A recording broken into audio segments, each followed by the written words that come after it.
Bohong kalau orang bilang saya siap, bohong, susah terbelit dengan keadaan, ya, sulit. Coba contoh, hampir semua kiai sekarang, semua ustadz, coba lihat, menikmati dalam kenyamanan. Artinya apa? Bohong, mereka pejuang, bohong, dusta, dusta berjuang, dusta besar. Yang ada ceramah, cari uang jadinya. Lagi kemana? Dakwah. Bukan bohong, dusta kepada Allah setiap hari, dakwah.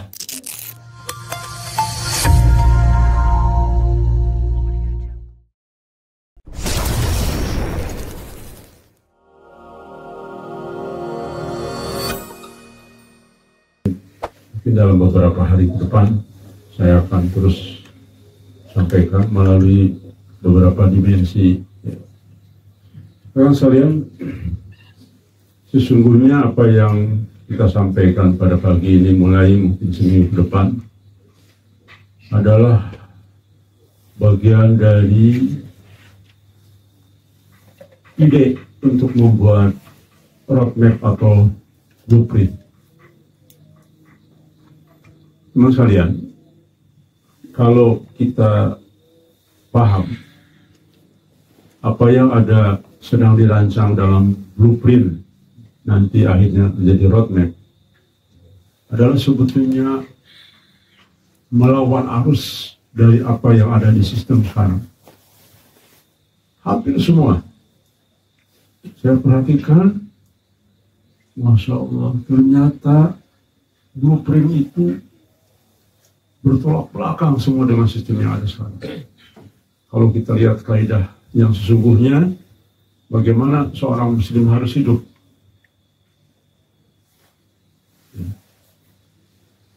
Dan ternyata, teman-teman sekalian, insya Allah, mulai pagi ini semakin paham mengapa Nabi Muhammad SAW meminta kita ujlah. Karena betul, seluruh sistem yang ada, kultur yang ada, dan semuanya dibuat oleh iblis untuk mempersiapkan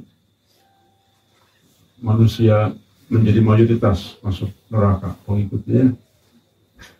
Penutup, menyaring orang yang masih kuat, dimunculkan Dajjal. Jadi Dajjal itu sebetulnya, rekan sekalian, sudah dipersiapkan sama iblis untuk menjaring orang-orang yang kuat terakhir, ya. Maka digambarkan dalam hadis, orang yang beriman tuh merasa bisa menghadapi Dajjal, ternyata tidak bisa, malah jadi pengikutnya. Jadi ini gambaran bahwa Dajjal itu adalah ujian terakhir sebetulnya. Makanya kita sekarang paham mengapa harus ujlah. Dan insya Allah teman-teman sekalian pada pagi ini akan semakin memahami. Dan rugilah orang yang tidak mau mendengar ini, ya. Tapi ya memang sunatullahnya mayoritas rugi. Manusia itu kan mayoritas hanya bermain-main di dunia, ya. Hanya mengolok-olok saja. Nah, jadi tema besar kita ini, dan insya Allah mungkin 1 minggu ini kita bahas ini khusus karena ini sangat penting sekali.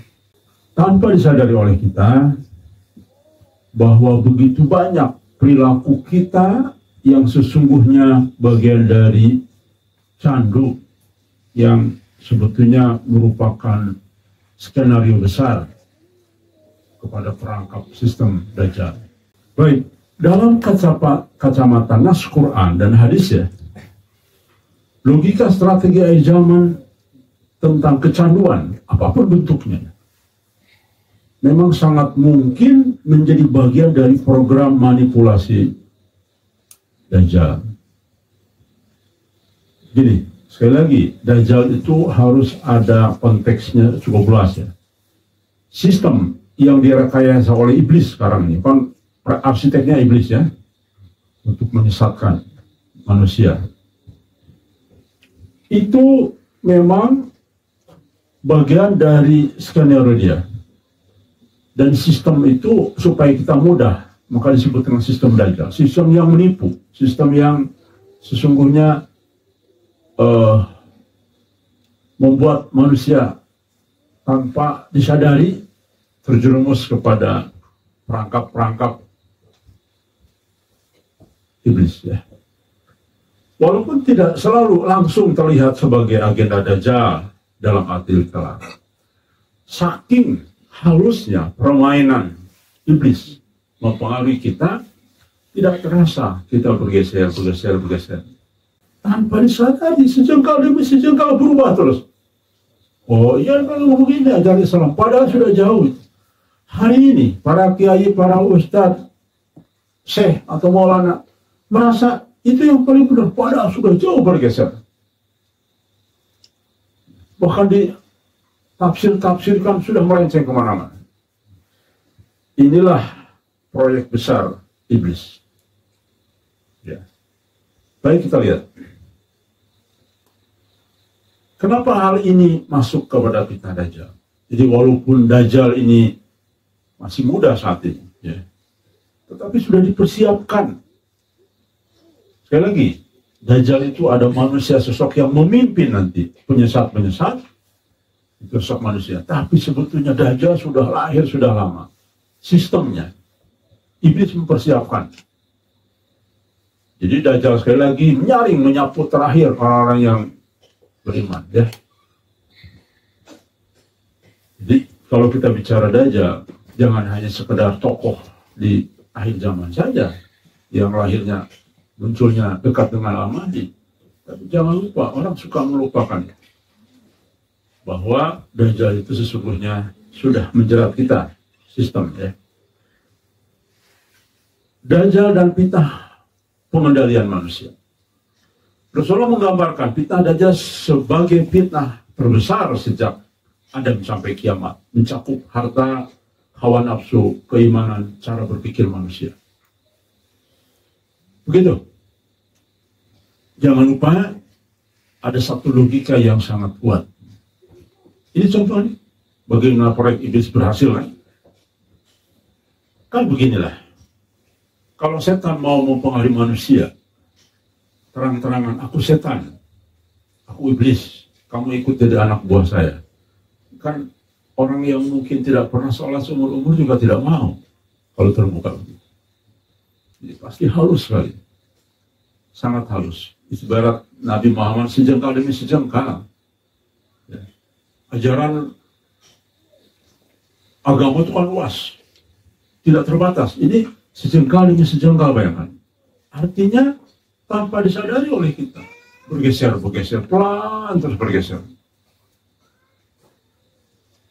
Maka rekan sekalian, yang menyuarakan ini tentu punya risiko besar, akan terus dikirim oleh iblis, jin-jin yang punya kemampuan lebih untuk menggoda kita, memecah belah kita dan sebagainya.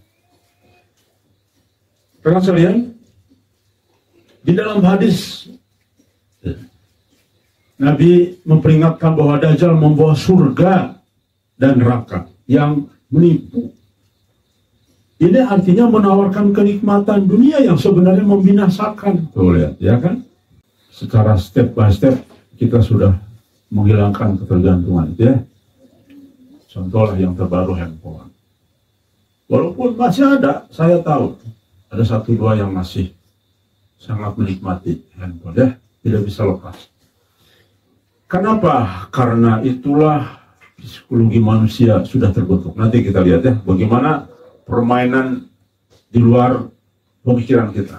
Kita sedang dipermainkan oleh sistem.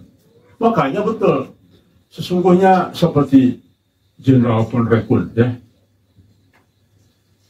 atau mimpi Muhammad Qasim tentang Illuminati, itu rekan sekalian benar. Jadi begini, Jenderal von Rekun itu kan Jenderal bintang 3, walaupun dia Kristiani, ya. Lalu kemudian dia wakil sandi negara, artinya dunia intelijen masih, tapi dalam konteks sandi negara. Jadi membongkar bagaimana gerakan-gerakan yang memiliki isyarat sandi dan sebagainya, atau rahasia-rahasia lah pergerakan melalui internet, melalui dunia maya dan sebagainya. Itu tugasnya ya. Berarti kan orang ini bukan orang sembarangan, memimpin suatu lembaga untuk membuka rahasia semua di balik pengetahuan yang jarang diketahui oleh manusia, pergerakan itu badan sandi negara kan. Dan Masya Allah, kadang-kadang Allah itu bila melahirkan sosok-sosok yang justru dari non-muslim, supaya orang semakin percaya bahwa ini bukan hanya tuduhan soal Islam. Kan dari dulu yang kita teriak Illuminati lah segala macam. Ternyata non-muslim pun ya, juga teriak-teriak. Bahkan menurut saya agak luar biasa ya. Karena beliau kan murni dari pengetahuan dunia nyata gitu. Dalam konteks pergerakan yang tidak terlihat oleh mata kita. Tidak berdasarkan hadis. Kalau kita nih, banyak ustaz-ustaz ngomong ilmu ini sebagainya, kan berdasarkan banyak hadis ya. Rujukannya. Oke. Dajjal tidak hanya menipu lewat ideologi, sistem sekali lagi ya, tapi juga mengikat manusia pada kesenangan dunia sehingga mereka sulit beribadah atau berpihak kepada kebenaran. Begitu, dan saya. Teman-teman mulai paham bahwa kenapa kita harus ujrah. Memang kita harus meninggalkan kenikmatan duniawi. Kenapa? Semua menipu dan membinasakan memang. Kecanduan sebagai alat pengendali, rekan sekalian. Ya, berikutnya. Kecanduan adalah senjata psikologis yang membuat manusia tidak merdeka. Selalu tergantung pada zat dan perilaku. Maka betul sebetulnya apa yang disampaikan banyak pihak. Obat kimia, contohlah dari zat saja. Tanpa disadari, sesungguhnya banyak sekali zat obat-obat yang sesungguhnya mengandung murni kimia. Tanpa disadari, justru merusak tubuh yang lain. Dan ada nilai pelemahan-pelemahan. Yang terbaik memang dari alam. Karena Allah sudah mengatakan, Allah datangkan penyakit, ada penyembuhnya. Dari alam semua. Tapi memang manusia itu kan pengen instan. Kalau perlu sakit, langsung bisa sembuh. Nah itulah kesalahan kita menjerumuskan manusia hanya selalu ingin instan. Jiwa kesabarannya itu sudah hilang pelan-pelan. Padahal kita selalu harus melatih dengan kesabaran. Tapi dengan obat ini, manusia dipicu tidak sabar. Kenapa? Loh, ini langsung sembuh kok. Kalau pakai herbal kan lama katanya. Nah itu dia. Jadi, tanpa disadari kita sudah merubah mindset. Padahal Allah selalu mengatakan sabar. Allah uji ya, sabar. Karena kesabaran itu meningkatkan derajatmu. Tapi ini ada obat kimia, lewat sabarnya. Kenapa? Tidak terlatih dengan kesabaran. Oke? Tidak fokus ibadah, pikiran dan hati dipenuhi oleh keinginan terhadap candu. Candu itu sekali lagi bukan hanya obat, tapi juga kebiasaan, perilaku dan semuanya. Makanya kita putuskan pada saatnya penakwilan mimpi kita harus mampu sendiri tanpa ketergantungan dari sistem yang dibuat oleh pihak dunia. Nah, maka dari itulah itu bagian dari bagaimana cara kita harus menghilangkan kecanduan dari semua sisi ya. Mudah diarahkan, siapa yang mengontrol sumber candu, mengontrol perilaku. Ya kan? Yang menguasai obat-obatan, kalau teman-teman mau tahu, hampir semua pemilik owner pabrik-pabrik obat itu orang barat itu. Sedangkan orang muslim sendiri hampir setengah-setengah nggak laku. Kenapa? Karena judulnya herbal terus. Herbal kan orang berpikir, masyarakat berpikir, lama. Selalu jawabannya, coba perhatikan. Ini ada obat herbal. Lama obat herbal. Kadang-kadang nggak jelas, kadang-kadang nggak sembuh-sembuh. Padahal sesungguhnya herbal itu memang satu proses alamiah yang Allah ciptakan. Tapi penyembuhannya lebih akurat, lebih lama. Jadi herbal menyentuh hal-hal dasar untuk orang sembuh. Tapi itulah manusia sudah dididik oleh sistem Dajjal untuk tidak sabar semua. Oke, jadi jelas ya. Siapapun yang mengontrol sumber candu, apapun ya, bukan hanya obat, tapi perilaku, sifat dan sebagainya, adalah akan mudah mengarahkan. Nah ini disebut dengan General Prodekun. Sesungguhnya ada satu gerakan, bagaimana manusia itu diarahkan itu kepada satu titik dari seluruh perilakunya. Lemah dalam perjuangan, ya betul. Lemah jadinya. Ya. Kita kalau sudah masuk ke jerat sistem Dajjal jadi lemah. Itu sudah menjadi hal yang gamblang sekali ya. Yang tadinya zona tidak nyaman. Padahal zona tidak nyaman itu adalah pendidikan manusia sesungguhnya. Kita jadi pinter karena tidak nyaman. Ya belajarlah sampai malam. Harus nggak keluar rumah, nggak main karena harus belajar kan. Kalau mau ujian kan tidak nyaman. Padahal sesungguhnya tidak nyaman itulah melahirkan manusia-manusia pilihan. Dan memang seharusnya manusia itu jangan dibikin nyaman. Tapi sekarang kebalikan kan, proyek semua memberikan kenyamanan luar biasa. Padahal mobil itu cukuplah, mobil Innova paling bagus. Ini dibikin kulitnya dari kulit buaya misalkan. Yang harga joknya saja sama dengan harga mobil satu. Banyak mobil mewah itu yang harganya 6 miliar, 12 miliar. Itu joknya saja, kalau kita mau ganti joknya sama dengan 400 juta itu 300 juta, bayangkan gimana ya. Karena memang joknya bisa di setel jadi pemanas, kalau kekerahan bisa jadi dingin. Pokoknya demikian rupa nyaman. Itu sesungguhnya membuat lemah dalam perjuangan. Ya malas kan udah nyaman. Ini sangat sesuai dengan misi Dajjal, memutuskan hubungan manusia dengan Allah dan mengikat mereka pada sistem dunia yang ia kuasai. Jadi contoh orang Barat yang menciptakan semua kenyamanan, kaki-kaki tangan itu tanpa disadari oleh mereka. Bagian dari proyek grand design besar untuk mengiring manusia. Saat nanti seharusnya manusia tobat. Dengan apa coba manusia tobat? Dengan musibah bencana. Kan begini, rencana Allah itu menurunkan azab itu salah satu fungsinya adalah manusia sadar. Kembali ke masjid. Tapi hebatnya iblis sudah duluan membuat manusia sulit dari sadar itu. Hanya segelintir saja. Atau hanya sekedar ada musibah, selanjutnya lupa lagi. Jelas ya? Baik, berikutnya. Candu dalam sistem Dajjal. Lihat. Candu teknologi. Nah ini, media sosial, game, hiburan tanpa henti, menguras waktu dan perhatian. Itulah manusia tuh susah memang menghentikan kebiasaan nonton sosmed. Padahal sosmed itu mayoritas adalah hiburan. Kalau seseorang menggunakan sosmed untuk membaca fikih wanita, membaca bagaimana hidup selamat atau non-selamat masih penting. Tapi manusia itu kecanduan untuk membuka hiburan atau apapun.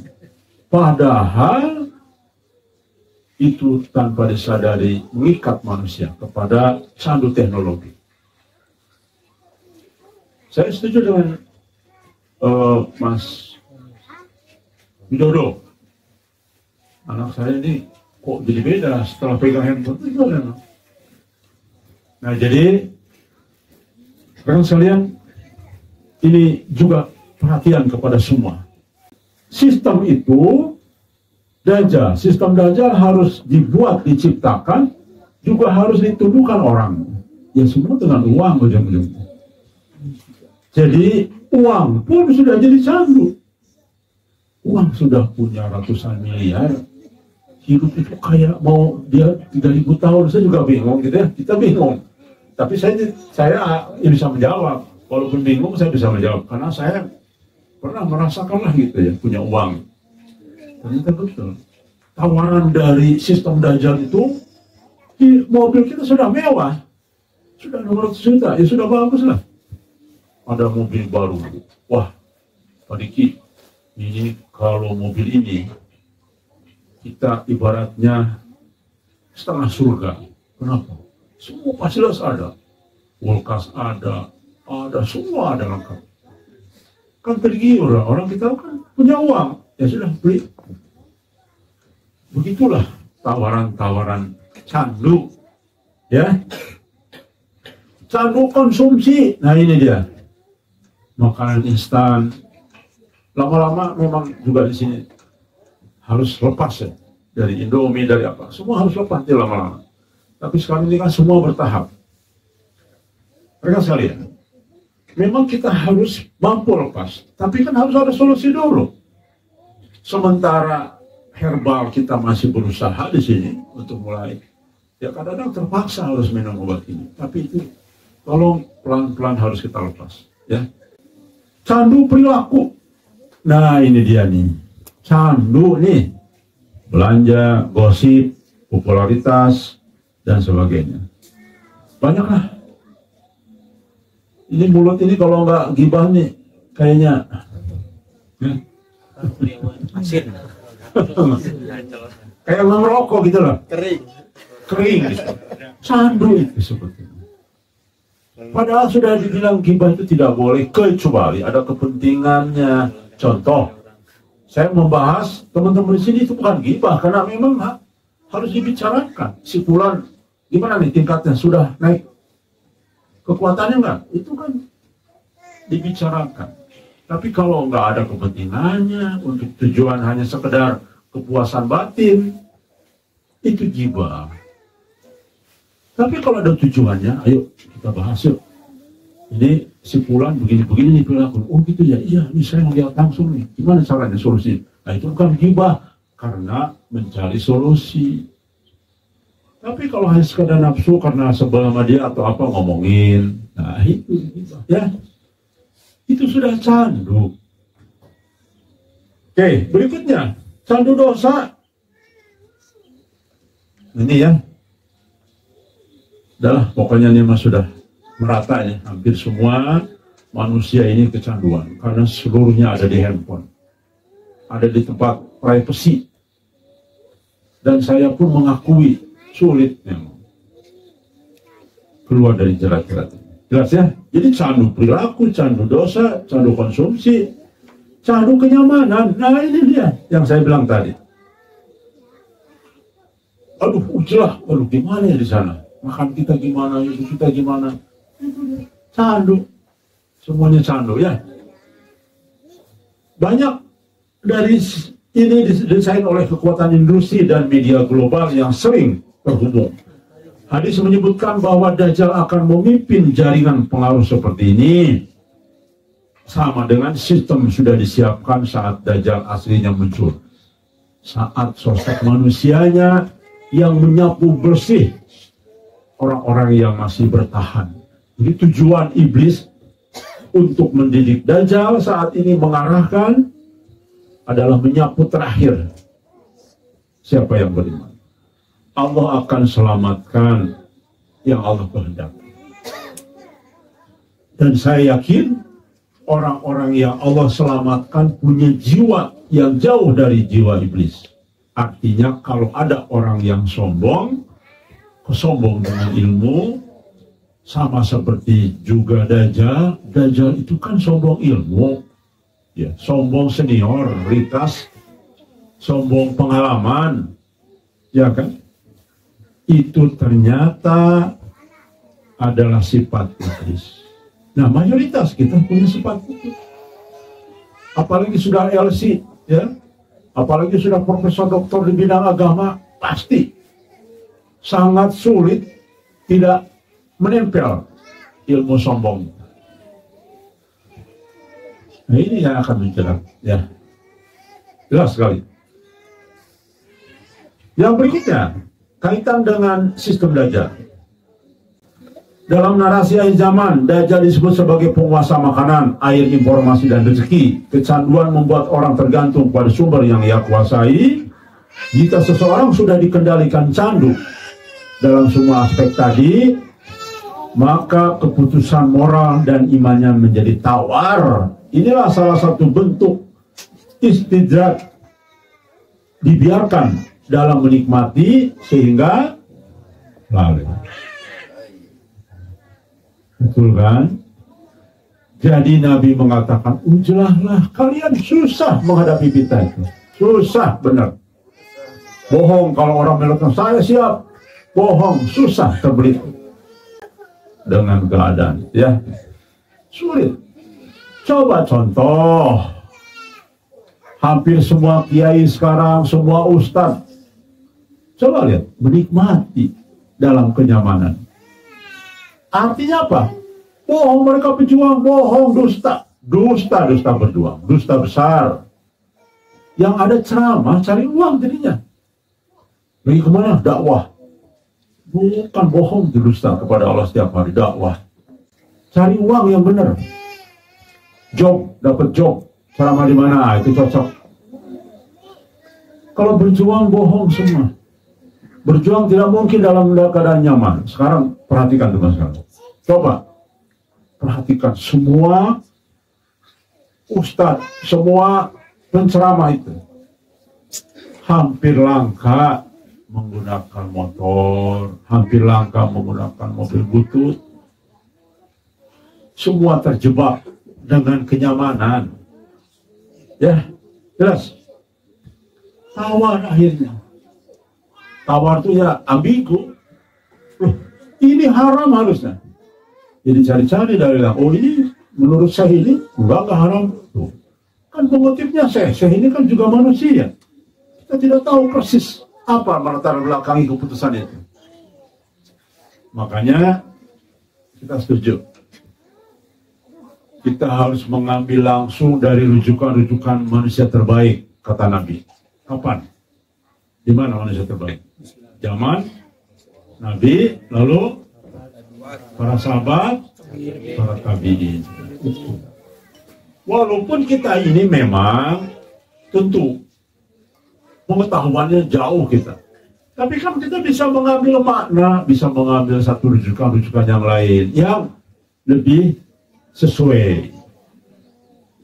Jangan sampai sudah jelas musik itu haram diperdengarkan, apalagi ketika beribadah, apalagi ketika di masjid, apalagi ketika di kuburan. Ini kan menjadi budaya. Bayangkan, di kuburan saja pakai musik, sambil memuji-muji Allah, bergoyang-goyang pakai musik. Ada terseret kepada Islam yang gelap. Makanya betul, tidak ada sekarang tuh Islam yang sesuai dengan Islam zaman baginda Nabi Muhammad SAW. Itu adalah mimpi Muhammad Qasim, jelas. Makanya Nabi lelah, Nabi digambarkan gelisah. Bahkan ketika di dalam mimpi Qasim itu mengatakan kaitan dengan rumahnya Nabi Muhammad menjawab, loh, rumahku sudah tidak ada, rumahku yang mana? Tidak ada, kata Nabi itu. Nah itu. Jadi kepada semua ormas nih, NU, Muhammadiyah, semualah jamaah tabligh, nggak ada, bukan ada yang benar itu, bukan. Dari mana tahu? Dari Allah melalui mubasyirat. Ada tidak sadar semua terjerat dengan ini. Entah itu apapun lah namanya. Orang sufi, bahkan aneh orang sufi sekarang mengklaim orang sufi. Tapi toko-tokonya mewah semua orang sufi. Bingung saya, orang sufi kok. Sufi itulah masih ikut nyaman, bayangkan. Terbalik dengan konsep yang sufi sesungguhnya. Sufi itu orang yang sudah menghindar dari duniawi, karena duniawi sekarang merusak semua. Tidak ada baik-baiknya lah, kasarnya begitu. Sudah gelap, tapi semua terlibat. Jadi yang aneh di sini, kata Mas Fadli, ini kok salafi sufi, bingung katanya. Jadi artinya, rekan sekalian, semua manusia sudah terjerat dengan hubungan dunia. Semua, ya. Yang berikutnya, perspektif rohani. Imam Ibnul Qayyim menjelaskan dalam Ighatsat Al-Lahfan bahwa setan akan menjerat manusia dalam, lihat, syubhat, pemikiran yang sesat, mirip propaganda dajjal. Jadi itu tadi, sesungguhnya ini kita sudah jauh dari Islam, tapi dianggap Islam. Bayangkan teman sekalian, sekarang ini, terutama di kelompok Nahdien, setiap ceramah tablik itu pasti ada hiburannya, bahkan lampu, kelap-kelip, sorot sana, sorot sini, persis seperti di diskotik, persis. Saya dulu keluar masuk diskotik soalnya. Saya bukan ingin joget-joget, memang saya nyusup. Saya ingin tahu kan keadaan sesungguhnya. Persis mirip, hampir 100% mirip sekarang tuh tablik-tablik itu. Lalu pembuka jadulnya jerak-jeruk, coba. Wah, supaya alasannya apa? Katanya supaya hadir rame, supaya orang ada hiburan dulu, makanya rame semua hadir. Itu sama dengan kalimat boleh bermaksiat untuk mengajak kebenaran. Sama dengan itu. Bagaimana mungkin prinsip itu ada? Jadi saya sering bertanya nih, kan saya masih banyak nih handphone. Jadi ini gimana nih kok sekarang ini fenomena muncul nih, konser. Saya juga bingung melihatnya, konser, memang penuh lapangan, ratusan truk mengantar penonton dari mana-mana. Mereka saling mau tahu Pak, ceramahnya cuma 2 jam, konsernya 6 jam. Sampai jam 2 itu selesainya. Ceramahnya baru jam rata-rata. Ini kalau kita lihat ya. Saya kan ingin tahu juga, banyak nanya. Jadi habibnya atau kiainya tuh munculnya atau gus-gusnya itu setelah jam 12 itu ceramahnya itu. Isinya tahu, Masya Allah, gak ada ilmu. Coba perhatikan, banyak bercandanya, banyak ketawa-ketawanya, ya, bahkan ngajak semua handphone nyalain begini-begini, ya kan? Betul tidak? Masya Allah, saya pengen tahu kan, jadi perhatikan dari awal sampai akhir. Habib ceritanya khayal melulu. Pakih Mukodam bisa terbang, Pakih Mukodam bisa begitu, itu aja ceritanya. Apa ilmunya, saya suka bingung. Ya. Itulah candu. Tahu kelemahan manusia dengan musik dulu, kelemahan manusia dengan gebiar dulu. Sama, apa bedanya dengan konser musik? Persis situasinya, perhatikan teman-teman, situasinya persis dibikin konser rock and roll, pakai musik, pakai sound system, pakai lampu-lampu. Coba perhatikan, kalau teman-teman mau gitu ya, itu kan konser orang-orang barat itu sudah jadi pengajian sekarang, ya, karena ingin kumpul semua. Dahsyat. Oke, syahwat yang berikutnya, ya, menurut Ibnu Qayyim, kenikmatan yang melalaikan mirip candu. Iya betul. Ya candu tadi ya, candu jangan hanya obat, candu semua, perilaku, kebiasaan segala macam. Ya contohnya, bayangkan di ruang saya saja nih, saya ada di sampingnya, ada istri di sampingnya. Anak-anak masih kadang-kadang masih lihat-lihat. Saya tahu. Memang berat ya, susah sekali. Kecanduan ingin itu susah. Masya Allah, berat ya. Dajjal memandukan kedua karena dia panglima iblis. Syubhat lewat propaganda, syahwat lewat candu dunia, itu yang terjadi. Betul lah, makanya Qasim itu membawa kabar langit. Makanya Qasim itu adalah orang yang diberikan petunjuk. dan terbukti ciri Allah selalu mengutus seseorang, baik Rasul, Nabi, dan Al-Mahdi pun sama ciri. Orang yang dianggap tidak punya kemampuan ilmu dititipkanlah ke seseorang supaya manusia berpikir bahwa apa yang disampaikan bukanlah ilmu dari baca dunia, tapi dari Allah. Sama dengan Nabi Muhammad ummi, tidak pernah bisa mampu membaca dan sebagainya. Kalau manusia berpikirkan begitu, akhirnya apa? Tuduhannya lain lagi, sihir lah, segala macam lah. Saking bagusnya kalimat-kalimat itu dianggap sihir seperti itu. Demikian juga dengan Al-Mahdi, hampir sama. Karena Al-Mahdi itu orang yang dapat petunjuk. Pasti petunjuknya dari Allah langsung, bukan baca kitab. Itu jelas ya. Jadi manusia saat ini, syubhat dan syahwat, itulah perpanduan yang akan dibawa oleh Dajjal nanti pada saat ini. Mau tahu? Dajjal nanti pandai berhujah. Oh, ini enggak syubhat, ini boleh. Ya. Ini begitu-begitu, akhirnya perpaduan antara satu buah fakta yang tidak bisa kita bantah. Bayangkan, Khawarij itu musuhnya orang yang ahlul bid'ah. Musuh sampai hari, bunuh-bunuhan, saling bom, segala macam. Ahlul bid'ah itu kan kelompok Syiah itu bid'ah, semua itu ajaran, ya. Hampir semua ajaran yang bid'ah Syiah. Tapi mengapa ada ketika Dajjal muncul, mereka jadi satu tim. Pengikut Dajjal kan Khawarij, Ahlul bid'ah, Ahlul syirik. Mereka kan bisa bersatu dengan pemikiran Khawarij. Dan saya yakin, teman sekalian, berdasarkan analisa saya pribadi, dengan pendalaman-pendalaman dari banyak lain, psikologi, ternyata Khawarij itu banyak sekarang ini. Karena Khawarij ada di mana-mana, ada di NU juga, ada di FPI, ada di mana-mana, ada di yang semuanya merasa paling benar, ngajinya hebat dan sebagainya, tapi sesungguhnya melampaui batas dalam pemikiran-pemikiran, ya. Itu. Jadi Khawarij bukan kelompok yang hanya perang di Timur Tengah, siapa bilang?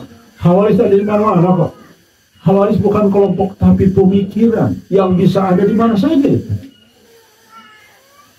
Ketika ada seorang Nahdiyin menuduh yang menegakkan kebenaran dianggap kelompok yang justru malah ahli neraka. Itu kan Khawarij. Radikal dalam pemikiran, ya. Oke, baik. Analisa.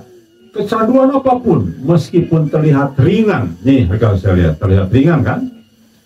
Pada hakikatnya melemahkan tauhid, mengurangi izzah, kemuliaan diri, dan memutuskan manusia dari kemandirian. Semua melalui tangan-tangan orang-orang kafir, tangan-tangan non-muslim, akhirnya Islam terseret arus mengikuti semua pola pikir mereka. Mereka begitu wajar karena kitab sucinya juga tidak mengajarkan. Kamu sekalian, saya kan dulu banyak nyusup juga ke non-muslim, ya. Saya masuk gereja, masuk kelompok, saya pura-pura jadi penganut agama mereka. Saya sering nyusup. Bahkan dengan Tony itu lebih sering saya. Mereka tidak punya guidance bahwa laki-laki dengan perempuan itu yang muhrim tidak boleh dekat ke sana, enggak ada. Pacaran sudah biasa karena memang tidak jelas hukum-hukumnya. Jadi ketika saya bergaul dengan mereka, ya biasa, laki-laki perempuan biasa. Tidak ada sekat, tidak ada. Makanya di gereja pun berdempet-dempetan semua, ya. Bahkan banyak pendeta wanita, banyak loh. Kalau di Kristen, kecuali kalau Katolik, ya, Katolik pastornya laki-laki, tapi banyak biarawatinya wanita semua. Tapi kalau di Kristen, maksudnya kelompok Protestan, itu banyak pendeta wanita, banyak. Sekarang saya lihat. Contoh lagi, kita ini konser atas nama agama. Teman sekalian, ada musik, ada joget-joget, persis di gereja itu. Persis. Sudah terseret. Gereja itu, teman sekalian, sebetulnya kalau saya boleh jujur nih ya, yang mirip nonton konser. Kenapa? Karena selalu ada musik. Nyanyi. Itu betul. Saya bukan katanya orang saya sering masuk musik. Dan banyak para pendeta dan sebagainya, aktivis Kristen tahu akhirnya saya suka nyusup. Dan saya pernah banyak bongkar ya. Makanya dulu teman-teman para aktivis takut, dekat-dekat dengan sejuta pada takut. Dan selalu mengingatkan, Kang, kalau itu kemana harus dikawal itu, karena kalau itu terlalu vulgar berani.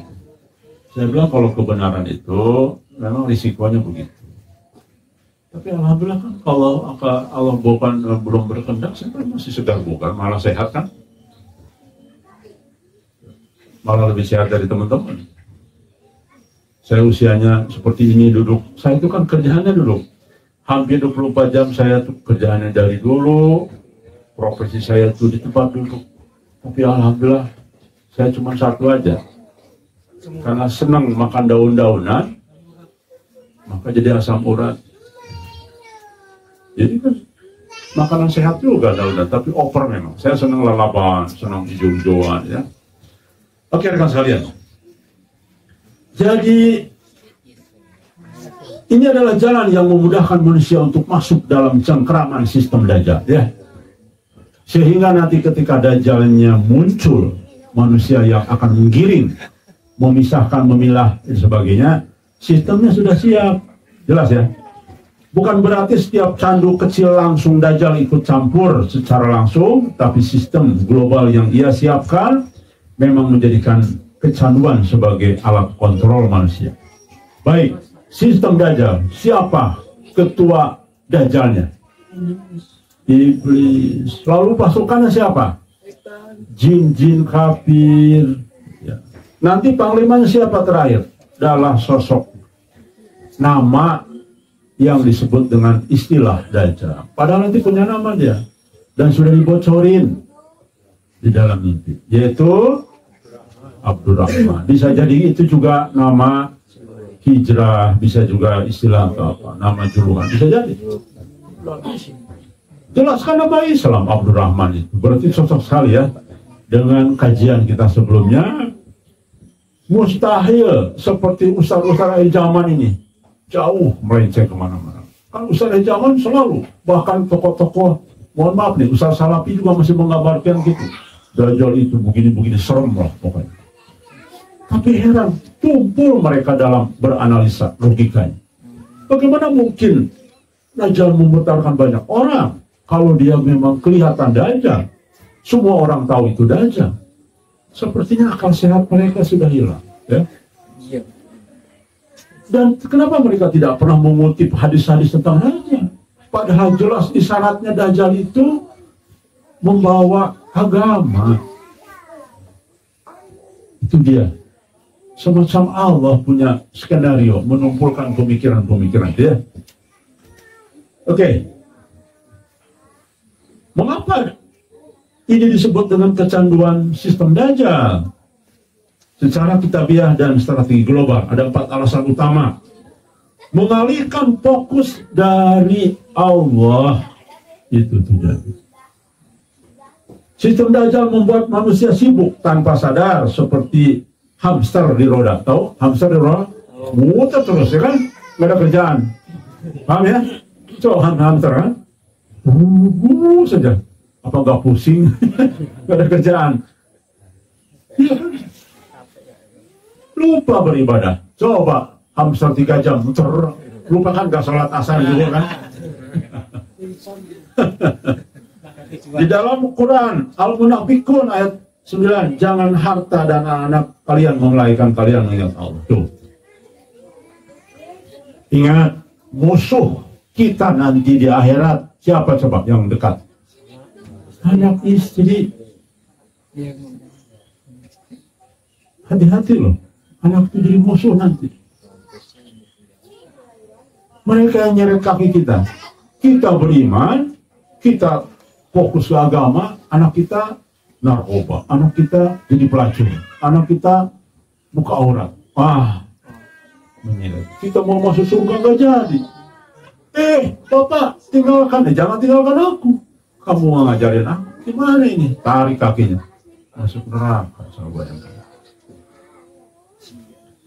Musuh itu, ya. Jamilah, ini musuh kita nanti daerah.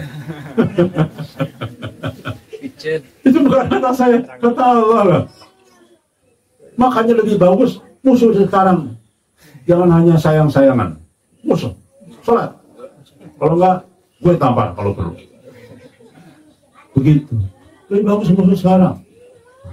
Bertengkar dulu, tapi bertengkar dalam kebaikan, ya.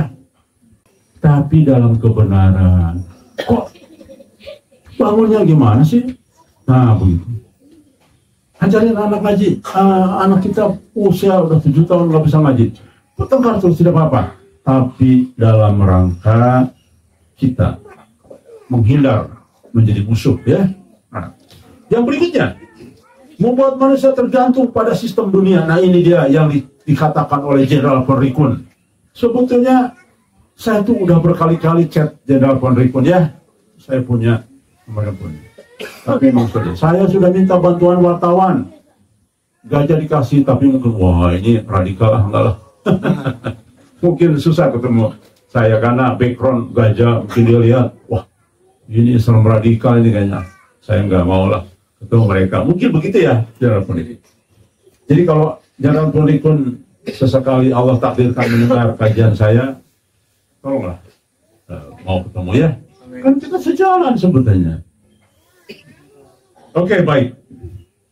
Jangan lupa, di dalam hadis Dajjal membawa air dan api, manusia terpaksa memilih karena kebutuhan. Ya, ini dia. Dajjal itu pintar, lahir, muncul sosoknya itu pada saat kita sedang butuh pertolongan. Melemahkan keimanan dan keteguhan, itu yang berikutnya, ya. Hati yang dikuasai syahwat, hiburan, sulit menerima kebenaran yang pahit. Tuh. Bid'ah itu sulit itu. Itu konser, bukan lagi pengajian. Susah menerima. Ini loh sama. Ibadahmu sama seperti orang muslim. Gak akan terima, susah. Ada mafias syahwat, mafias sholawat, pernah tuh. Sama siapa namanya yang gondrong tuh? Lupa tuh. Yang orang supi pakaiannya supi ini yang mancung kan? Kayak tumpeng gitu. Itu di situ judulnya mafia selawat. Ya itu hiburan, kalau bisa hiburan ini, dan menyesatkan manusia bahkan lalai dari yang sesungguhnya. Memudahkan kontrol massa nih teman sekalian. Sistem ini dikendalikan oleh ekstrim global yang memproduksi candu secara massal, industri hiburan, makanan, teknologi, dan sebagainya. Dan makanya nanti silahkan yang tidak tahan untuk tidak buka handphone jangan di sini, karena nanti saya akan tambah lagi 1 bulan sekali boleh buka handphone. Ya, itu tambah kita. Tapi memang kita harus bertahap. Kita sayang dengan mereka yang belum siap. Makanya kan saya sering ditanya, kenapa enggak saklek saja? Ada. Ya. Di antara kita di sini yang chat saya, Kang, saklek ada semua udah. Saya katakan kalau kita lihat pendidikan Nabi tidak begitu. Nabi itu kasih sayangnya tinggi, ingin menolong yang belum tertolong. Nah ini saya pun begitu. Jadi step by step. Saya ingin supaya yang belum sadar, ayo. Ini udah siap nih sebagian nih, yang belum ada 10 orang. Ingin ngajak ayo cepat sadar. Ingin begitulah saya, ya. Oke, jelas. Kaitan ilmiah dan kitabiah ilmiah, semua kecanduan perilaku manipulasi dopamin apa? Keinginan, ya. Reward system sehingga manusia kehilangan kendali diri. Kitabiah fitnah Dajjal adalah puncak dari fitnah syubhat, pemikiran yang salah, syahwat, kenikmatan duniawi, semua kecanduan menggabungkan keduanya. Itulah nanti fitnah Dajjal.